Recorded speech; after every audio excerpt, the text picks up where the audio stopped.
It all started one quiet evening when I scrolled through social media and froze. Cheryl, my mother-in-law, had posted a cruel comment about Hazel, my 7-year-old daughter. The post was publicly mocking, calling Hazel spoiled and ungrateful, all based on a small disagreement earlier that day.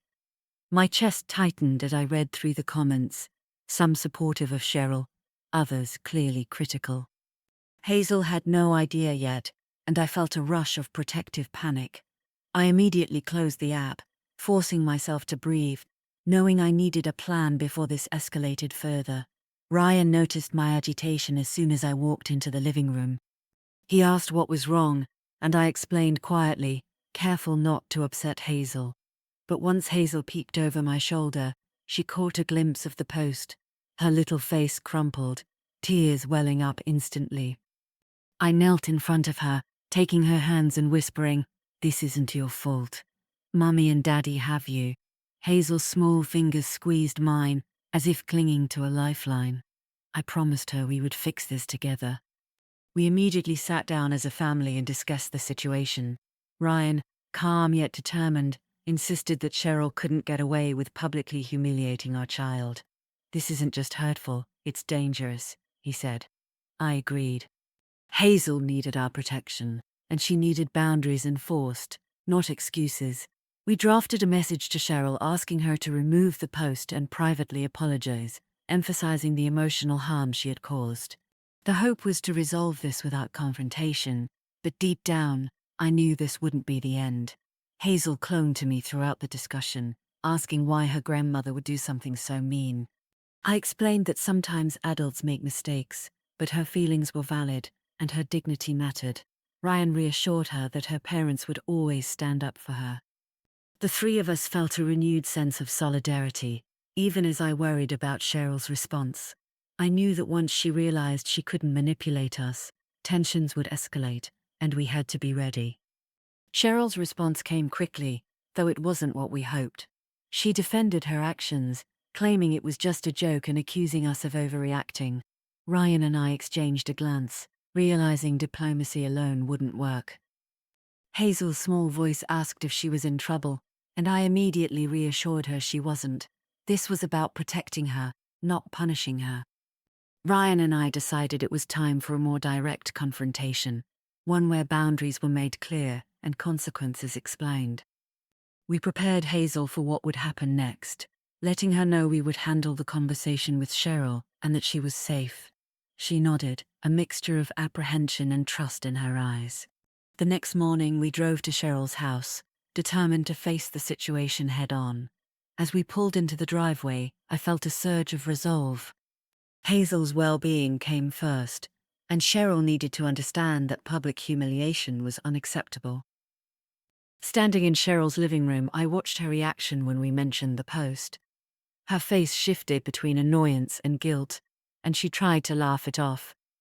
"I didn't mean anything by it," she said. I shook my head, keeping my voice firm. "You hurt Hazel. Your post was cruel, and it's not acceptable. Apologies and actions are required," Ryan added. "This is about teaching respect. Hazel deserves dignity, not public humiliation." Hazel peeked from behind me, and I saw a flicker of hope that her parents were her shield. Cheryl hesitated, clearly caught between defensiveness and accountability. We stood our ground, calmly but firmly demanding that she delete the post and commit to understanding the harm caused. It was the first moment where Cheryl realized that her manipulations no longer had sway over our family. Hazel's eyes shone with trust, seeing us fight for her, without anger, without drama, just unwavering protection. The post was deleted, but our work was far from over. Screenshots had been shared, comments lingered, and the online narrative was still visible. Ryan and I worked together to craft a positive post about Hazel, highlighting her achievements, kindness, and resilience. This wasn't revenge, it was reclaiming her story and showing her community the true Hazel, the one we loved and protected. Hazel helped pick the photos and wrote a small note about what she enjoyed, her smile gradually returning. We monitored the response carefully. Supportive messages flooded in, and the tide of public opinion began shifting in Hazel's favor. Cheryl attempted to reach out again, but we remained firm, refusing manipulation. Hazel observed every step, learning that standing up for herself and setting boundaries was powerful. Her confidence slowly returned, her laughter weaving back into the fabric of our daily life. Over the next week, Hazel's school environment reflected her renewed confidence. Though whispers existed, her classmates largely sided with her, recognizing her courage. Ryan and I continued guiding her through her emotions, helping her articulate feelings and process the trauma. Hazel's art, homework, and play became her therapy, reminding her that she was seen, valued, and loved. Cheryl's sporadic attempts to contact us grew desperate, revealing the consequences of her public actions. She realized her influence over Hazel was diminished and that her behavior had costs. Ryan and I maintained a unified front, emphasizing that protection and love trumped manipulation. Hazel's resilience grew, and for the first time since the post, she felt truly secure. Eventually, Cheryl requested a mediated meeting with a lawyer present. Ryan and I agreed, but Hazel was not involved. In the session, Cheryl tried to justify her actions, yet every attempt crumbled against the firm boundaries and evidence we presented. She left the meeting understanding that her behavior would no longer dictate Hazel's emotional safety. We documented everything, ensuring Hazel's protection, while also sending a clear message about accountability. This confrontation solidified our stance. Hazel saw that standing up to someone older, even a family member, could be done respectfully, yet assertively.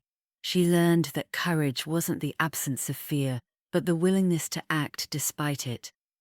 Our family's unity was a living lesson in love, respect, and self-preservation. In the weeks that followed, Hazel flourished. She engaged in school activities, made new friends, and participated in a holiday performance she had previously been too timid to attempt. Ryan and I celebrated every small victory with her, reinforcing her bravery. The shadows of Cheryl's actions gradually faded, replaced with light and security. Hazel's confidence grew, her laughter returned, and our home became a sanctuary once again.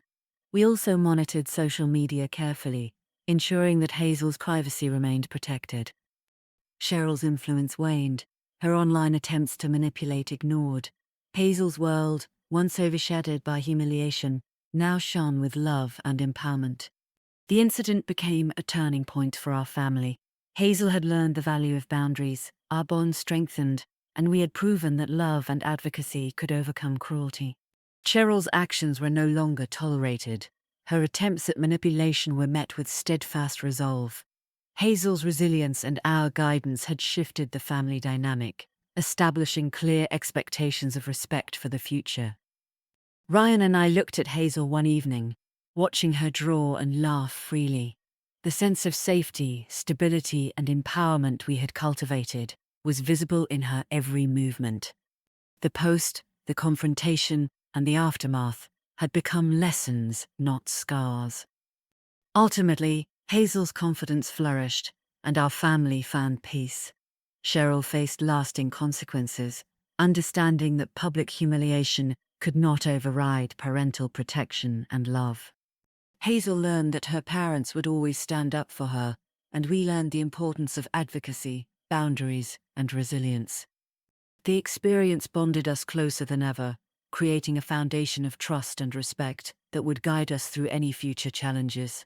In the end, Hazel thrived, loved, protected, and empowered, while the lesson to Cheryl remained clear: actions have consequences, especially when directed at a child.